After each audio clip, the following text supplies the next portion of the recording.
పరిస్థితి గమనించాలి. కొత్త బావులు తేడాయినా కొత్త బావులు ఇవ్వడు, ఉన్న బావులు అమ్మడానికి పెడతాడు. ఉంటే మేము అమ్మట్లేదు అంటుండు. దుర్మార్గం ఏర్పడుతుంది. ఒక పక్కన ఇప్పటి వరకు 33% కోల్ ఇండియా లెవెల్లో బొగ్గు బావులను అమ్మడం జరిగింది. ఇంకో 20% కనుక అమ్మకం జరిగితే మన వేతన కంపెనీలు ఉండవు, మన అగ్రిమెంట్లు ఉండవు, మన సాధించుకున్న చట్టాలు ఉండవు. దుర్మార్గమైన పరిస్థితి రాబో రోజుల్లో ఉంది. కాబట్టి ఏదైతే మేము సిపిఎం పార్టీ ఆధ్వర్యంలో ఏదైతే ఈ జాత బయలుదేరుతుందో ఈ జాతలో మీరందరూ ఐక్యమత్యమై విజయవంతం చేసే విధంగా సహకరించాలని చెప్తున్నాం. అదే రాష్ట్ర ఉపాధ్యక్షులు కామ్రేడ్ భూపాల్ గారు, కామ్రేడ్ ఆసన్న గారు, పేచి కమిటీ మెంబరు జనరల్ సెక్రటరీ మన్న నరసింహారావు గారు, కాంట్రాక్ట్ కార్మికుల సంఘం నుంచి కామ్రేడ్ మధు గారు, వీళ్ళందరూ కూడా ఈ బస్సు జాతలో పాల్గొని బెల్లంపల్లిలో మొదలయ్యి కొత్తగూడెం వరకు ముగింపు జరుగుతుంది. ప్రధానంగా ఈ యొక్క జాత సిపిఎం పార్టీ తీసుకున్నది ఏంటంటే సింగరేణి కార్మికులకు అన్యాయం జరగబోతుంది. కొత్త బావులు రావట్లేదు, ఉన్న బావులను నరేంద్ర మోడీ ప్రభుత్వం అమ్ముతుంది.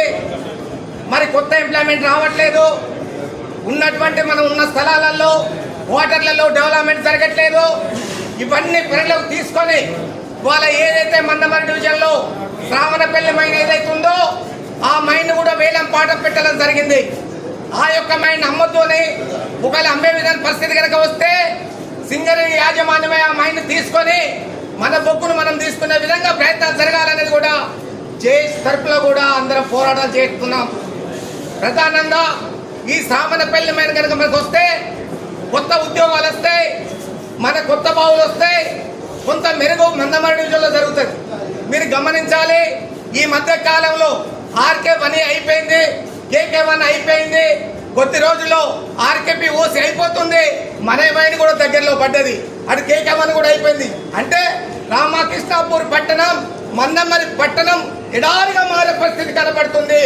వాళ్ళ కేకే6 మైన్ వచ్చినా శ్రావణపల్లి మైన్ వచ్చినా కొత్త ఉద్యోగాలు వస్తాయి, మనకు అన్ని విధాల సౌకర్యాలు కలుగుతాయి.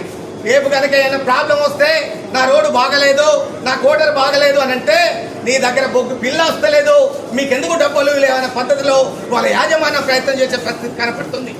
కాబట్టి కార్మికులారా ఈ జాతను ఇవాళ బొగ్గు బావులను వ్యతిరేకించే విధంగా నరేంద్ర మోడీ ప్రభుత్వ విధానాలకు వ్యతిరేకించే విధంగా నరేంద్ర మోడీ బుద్ధి చెప్పే విధంగా ఈ యొక్క ప్రయత్నం మనకు ఉండాలనేది కూడా చెప్తున్నాం.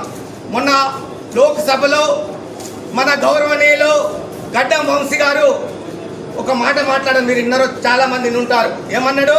అయ్యా మా సింగరేణి బొగ్గు బావులు మీరు ప్రైవేటైజేషన్ చేస్తున్నారు, దాన్ని మీరు ఆపండి, మా కొత్త బావులు తేవాలని కూడా మాట చెప్పాడు. అతను మీ సింగరేణి కాంగ్రెస్ యూనియన్ తరఫున అతనికి విప్లవం తెలియజేస్తున్నా. లేవనెత్తినందుకు ప్రధానంగా దాని వెంటనే మన బొగ్గు గనుల శాఖ మంత్రి మన రాష్ట్రంలో ఉన్నటువంటి వ్యక్తి కిషన్ రెడ్డి గారు దుర్మార్గమైన మాటలు మాట్లాడుతున్నాడు. అసలు మేము సింగరేణి 51% సింగరేణి రాష్ట్ర ప్రభుత్వం ఆధీనంలో ఉంది, 49% మా ఆధీనంలో ఉంది, కానీ మేము బొగ్గు బాయిలు అమ్మమని చెప్తున్నారు. అయ్యా మీకు ఒకటే చెప్పేది, ఇవాళ బొగ్గు బాయిలు ఉంటే నువ్వు